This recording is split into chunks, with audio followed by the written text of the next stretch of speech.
அனைத்துலக தமிழர் பேரவை வழங்கும் பொங்கல் விழா 2026. இடம் கிராண்ட் வியூ பன்ஃபெட்டிங் ஹால், 10 ஸ்டோன்ஃபீல்ட் வே, ராய்ஸ்லிப், HI40AS. அனுமதி இலவசம். வணக்கம், இது ஐபிசி தமிழின் பிரதான செய்திகள். செய்திகளோடு நான் லக்ஷனா யாதவன். முதலில் தலைப்புச் செய்திகள்.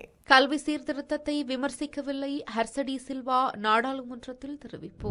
வீடுகளை புனரமைக்கும் திட்டம் 6000 ஏக்கருக்கு அதிகமான நிலங்கள் விடுவிப்பு. குற்றம் நடக்கும் இடங்களில் புகைப்படம் எடுப்பது சட்டவிரோதம், போலீசார் எச்சரிக்கை. எந்தவித முன்னறிவித்தலுமின்றி பணி புறக்கணிப்பு, விடுக்கப்பட்ட எச்சரிக்கை. ஆரம்பமானது வடக்கு மாகாண முதலீட்டு மாநாடு. விகாரி சொத்துக்களில் கை வைக்க வேண்டாம், என்பிபி அரசுக்கு ரணில் எச்சரிக்கை. எதிர்க்கட்சி எம்பிக்கள் தரம் 5 தேர்ச்சி பெறவில்லை, சபையில் கொதித்த சஜித். கடல் தொழிலாளர்களுக்கு புதிய ஓய்வூதிய திட்டம் அறிமுகம். மின்சார கட்டண முறை இலங்கை வரும் IMF குழுவின் முக்கிய நிலைப்பாடு. தொடர்பான விரிவான செய்திகள்.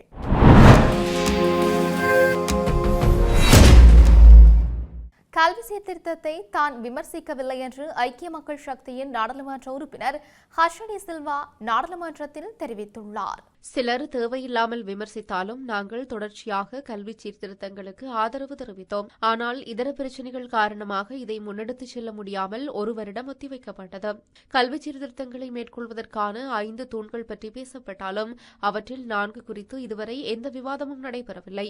பாடத்திட்ட சீர்திருத்தம், ஆசிரியர் பயிற்சி மற்றும் மேம்பாடு, பாடசாலை அமைப்பு மற்றும் உள்கட்டமைப்பை நவீனமயமாக்குதல், தேர்தல் மற்றும் மதிப்பீட்டு முறைகளில் மாற்றங்களாகும். ஆனால் ஒரு தூண் பற்றி மட்டும் பேசப்படுவதாகவும் மீதமுள்ள 4 தூண்கள் குறித்து இதுவரை முறையான விவாதம் அல்லது நடவடிக்கை எடுக்கப்படவில்லை என்றும் தெரிவித்துள்ளார். பிரச்சினைக்குரிய வலைதளம் தொடர்பில் யாராவது தவறாக செய்திருந்தால் அவர்களை வெளியேற்ற வேண்டும். தொழில்நுட்ப பிழை அல்லது வலைதளத்தில் ஏற்பட்ட பிரச்சினையின் அடிப்படையில் முழு சீர்திருத்த செயல்முறையையும் 1 வருடம் ஒத்திவைப்பது நியாயமற்றது என அவர் குறிப்பிட்டிருந்தார். இலங்கையில் அண்மையில் ஏற்பட்ட பேரழிவுகளால் அளிக்கப்பட்ட வீடுகளை புனரமைப்பதற்காக 6000 ஏக்கருக்கும் அதிகமான நிலங்கள் மாவட்ட செயலாளர்களிடம் ஒப்படைக்கப்பட்டுள்ளதாக தகவல்கள் வெளியாகியுள்ளது. குறித்த விடயத்தினை நில மேம்பாட்டு திணைக்களம் அறிவித்துள்ளதாக தெரிவிக்கப்படுகின்றது. இந்த நிலங்கள் அனைத்தும் தேசிய கட்டட ஆராய்ச்சி அமைப்பின் ஆய்வுக்கு உட்படுத்தப்படும் என்று நில ஆணையாளர் நாயகம் சந்தன ரணவீர தெரிவித்தார். பாதுகாப்பு ஆய்வுகள் முடிந்ததும் புதிய வீடுகளை நிர்மாணிப்பதற்காக நிலங்கள் விடுவிக்கப்படும் என்றும் அவர் மேலும் குறிப்பிட்டார். இதேவேளை சமீபத்திய பேரழிவுகளில் வீடுகள் சேதமடைந்த அல்லது அளிக்கப்பட்ட பெருந்தோட்டத்துறை குடும்பங்களுக்கு தற்காலிக தங்குமிடங்களை நிர்ணயிக்கும் திட்டம் நடைபெறவுள்ளதாக தேசிய வீடமைப்பு அதிகார சபை அறிவித்துள்ளது.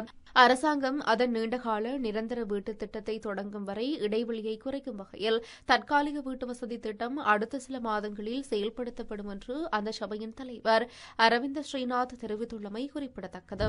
குற்றங்கள் நடக்கும் இடங்களில் ஆதாரங்களை பாதுகாப்பது மற்றும் பாதிக்கப்பட்டவர்களின் கௌரவத்தை பேணுவது தொடர்பாக இலங்கை காவல்துறை பொதுமக்களுக்கு கடுமையான அறிவுறுத்தல்களை வழங்கியுள்ளது. குற்றவிட புலனாய்வு பயிற்சி பிரிவின் பொறுப்பதிகாரி சாமர விஜயரத்ன இதுகுறித்து தெரிவிக்கையில், அங்கீகரிக்கப்படாத நபர்கள் புகைப்படம் எடுப்பதாலோ அல்லது காணொலி எடுப்பதாலோ மிக முக்கியமான தடயவியல் ஆதாரங்கள் அழிந்து போக வாய்ப்புள்ளதாக தெரிவித்தார். தற்போது நாடு முழுவதும் விரிவுபடுத்தப்பட்டுள்ள குற்றவிட புலனாய்வு அதிகாரி பிரிவுகள் நவீன தொழில்நுட்பங்களுடன் புலனாய்வு பணிகளை மேற்கொண்டு வருகின்றன. பொதுமக்கள் தன்னிச்சையாக ஆதாரங்களை தொடுவதாலோ அல்லது இடத்தை அசுத்தப்படுத்துவதாலோ இவர்களின் விசாரணை பாதிக்கப்படுகின்றது. அத்துடன் உயிரிழந்தவர்களின் அல்லது காயமடைந்தவர்களின் படங்களை சமூக வலைதளங்களில் பரப்புவது அவர்களின் தனிப்பட்ட கண்ணியத்தை மீறும் செயலாகும் என அவர் குறிப்பிட்டுள்ளார். இந்நிலையில் குற்ற இடங்களுக்கு இடையூறு விளைவிப்பது அல்லது ஆதாரங்களை சிதைப்பது சட்டப்படி தண்டனைக்குரியது. குறிப்பாக கொலை போன்ற பாரிய குற்றங்களில் ஆதாரங்களை சிதைப்பவர்களுக்கு நீண்டகால சிறை தண்டனை வழங்கப்பட வாய்ப்புள்ளது.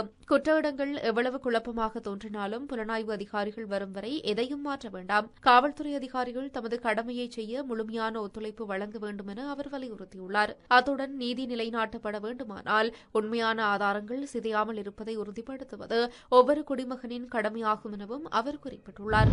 நாடளாவிய ரீதியில் எந்தவித முன்னறிவித்தலுமின்றி பணிப்புறக்கணிப்பில் ஈடுபடவுள்ளதாக மின்சார தொழிற்சங்கங்கள் அரசாங்கத்திற்கு எச்சரிக்கை விடுத்துள்ளன. மின்சார சபை மறுசீரமைப்பின் கீழ் மின்சார சபை பணியாளர்களின் உரிமைகளை உறுதிப்படுத்துவதற்கு வலுசக்தி அமைச்சு நடவடிக்கைகளை எடுக்க தவறியுள்ளதாக தெரிவித்தே இந்த எச்சரிக்கையை தொழிற்சங்கங்கள் விடுத்துள்ளன.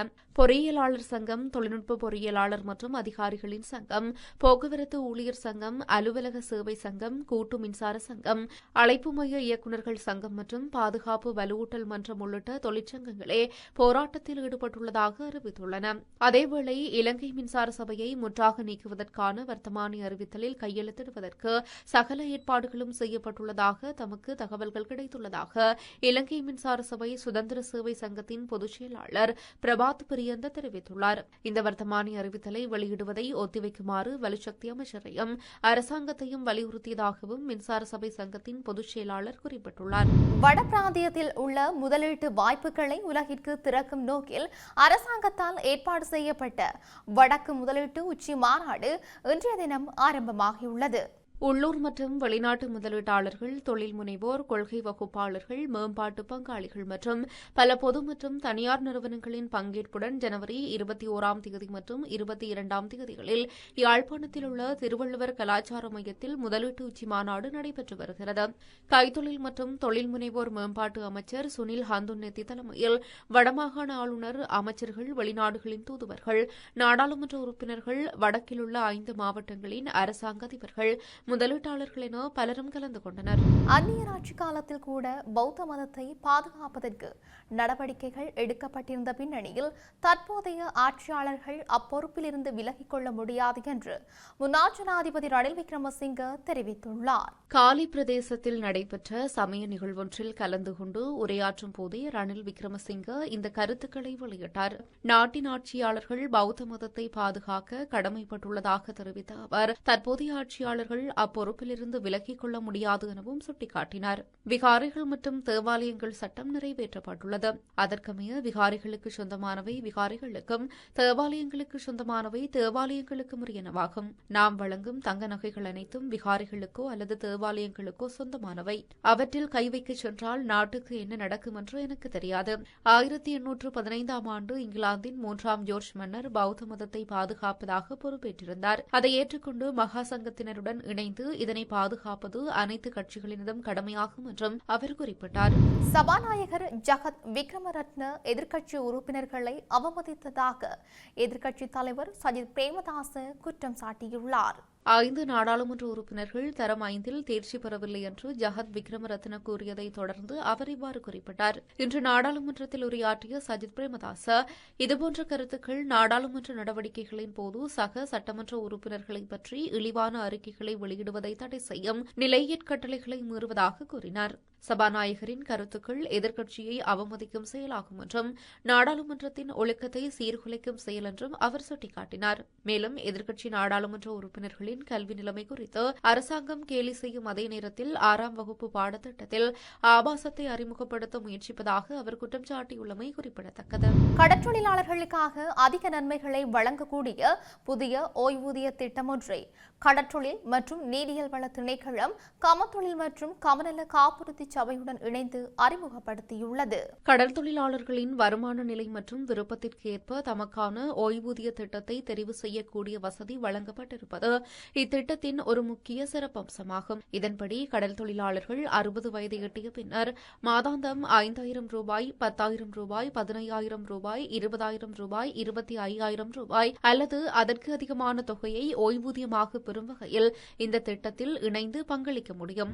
இந்த ஓய்வூதிய திட்டத்தின் மற்றொரு சிறப்பு என்னவென்றால் 60 வயதிற்கு பிறகு ஒருவரது வயது அதிகரிக்கும் போது அவர் பெறும் ஓய்வூதிய தொகையும் அதிகரிப்பதாகும். உதாரணமாக ஒருவர் 1000 ரூபாய் ஓய்வூதிய திட்டத்திற்கு பங்களிப்பு செய்தால் அவருக்கு 64 முதல் 70 வயது வரை 1,250 ரூபாவும், 71 முதல் 77 வயது வரை 2,000 ரூபாவும், 78 வயதிற்கு பின்னர் 5,000 ரூபாவும் மாதாந்த ஓய்வூதியமாக கிடைக்கும். மேலதிக நன்மைகளாக இத்திட்டத்தில் இணைந்திருப்பவர்களுக்கு ஆயுள் காப்புறுதி நன்மைகள் கிடைப்பதுடன் ஓய்வூதிய ஓய்வூதியம் பெறுபவர் உயிரிழந்தால் அந்த ஓய்வூதிய தொகையை அவரது மனைவி அல்லது கணவர் தொடர்ந்து பெற்றுக் கொள்ளவும் வழிவகை செய்யப்பட்டுள்ளது. கடல் தொழிலில் ஈடுபடுபவர்கள் மட்டுமின்றி கடல் தொழில் சார்ந்த ஏனைய தொழில்களில் ஈடுபடுபவர்களும் இந்த அரிய வாய்ப்பை பயன்படுத்திக் கொள்ள முடியும் எனவும் அறிவிக்கப்பட்டுள்ளது. நாளை இலங்கை வரும் IMF குழு டெட்வா சூறாவளியால் ஏற்பட்ட சேதங்களை மதிப்பிடுவதற்காக இலங்கை வரும் என்று IMF-இன் தகவல் தொடர்புத்துறை தலைவர் ஜெலிஸ் கோசாக் தெரிவித்துள்ளார்.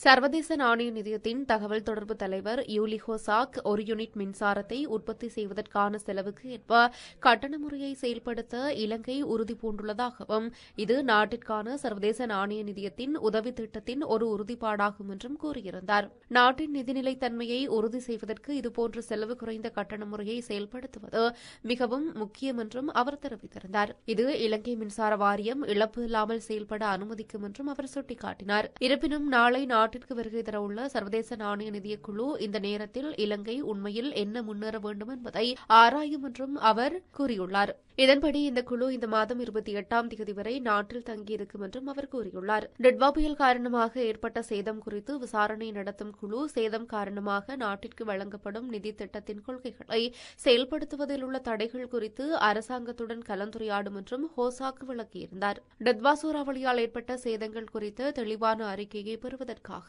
சர்வதேச நாணய நிதியத்தின் ஒரு குழு நாட்டிற்கு வருவதாகவும் இதுபோன்ற ஒரு நடவடிக்கைக்காக வருவதாகவும் அவர் தெரிவித்திருந்தார். நாட்டில் பொருளாதார ஸ்திரத்தன்மையை பேணுவதற்கு சர்வதேச நாணய நிதியம் அதன் நிகழ்ச்சி நிரலுக்குள் சாத்தியமான அனைத்து வழிகளிலும் உதவ தயாராக உள்ளது என்றும் ஹோசாக் நம்பிக்கை தெரிவித்தார். டெட்வா சூறாவளிக்கு பிறகு இலங்கைக்கு உதவுவதற்காக விரைவான நிதி கருவியின் கீழ் டிசம்பர் 19ஆம் தேதியன்று நிர்வாகக் குழு 206 மில்லியன் அமெரிக்க டாலர் கடனை அங்கீகரித்ததாகவும் அவர் தெரிவித்தார். 5வது மறு ஆய்வு நிறைவடைய இருந்த நிலையில் டெட்வா சூறாவளி நாட்டை தாக்கியது. மேலும் 5வது மறு ஆய்வை ஒத்திவைக்க முடிவு செய்துள்ளதாக சர்வதேச நாணய நிதியம் ஒரு அறிக்கை வெளியிட்டது. ஏனெனில் புயலால் ஏற்பட்ட பொருளாதார சேதத்தை மதிப்பிடுவதற்கும் டெட்வா சூறாவளியால் ஏற்பட்ட சேதத்தை சரி செய்வதற்கும் இலங்கையை அதன் இயல்பு நிலைக்கு மீட்டெடுப்பதற்கும் எவ்வாறு உதவி வழங்குவது என்பதை கருத்தில் கொள்வதற்கும் கால அவகாசம் தேவைப்பட்டமை குறிப்பிடத்தக்கது. செய்திகளின் நிறைவாக மீண்டும் தலைப்புச் செய்திகள். கல்வி சீர்திருத்தத்தை விமர்சிக்கவில்லை ஹர்சடி சில்வா நாடாளுமன்றத்தில் தெரிவிப்பு. வீடுகளை புனரமைக்கும் திட்டம் 6000 ஏக்கருக்கும் அதிகமான நிலங்கள் விடுவிப்பு. குற்றம் நடக்கும் இடங்களில் புகைப்படம் எடுப்பது சட்டவிரோதம் போலீசார் எச்சரிக்கை. எந்தவித முன்னறிவித்தலுமின்றி பணி புறக்கணிப்பு விடுக்கப்பட்ட எச்சரிக்கை. ஆரம்பமானது வடக்கு மாகாண முதலீட்டு மாநாடு. விகாரை சொத்துக்களில் கை வைக்க வேண்டாம் NPP அரசுக்கு ரணில் எச்சரிக்கை. எதிர்க்கட்சி எம்பிக்கள் தரம் 5இல் தேர்ச்சி பெறவில்லை சபையில் கொதித்த சஜித். கடல் தொழிலாளர்களுக்கு புதிய ஓய்வூதிய திட்டம் அறிமுகம். மின்சார கட்டண முறை இலங்கை வரும் IMF குழுவின் முக்கிய நிலைப்பாடு. இத்துடன் IBC தமிழின் பிரதான செய்திகள் நிறைவு பெற்றன. செய்திகளை உடனுக்குடன் அறிந்து கொள்ள IBC தமிழ் என்ற எமது YouTube பக்கத்தினூடாக இணைந்திருங்கள். வணக்கம்.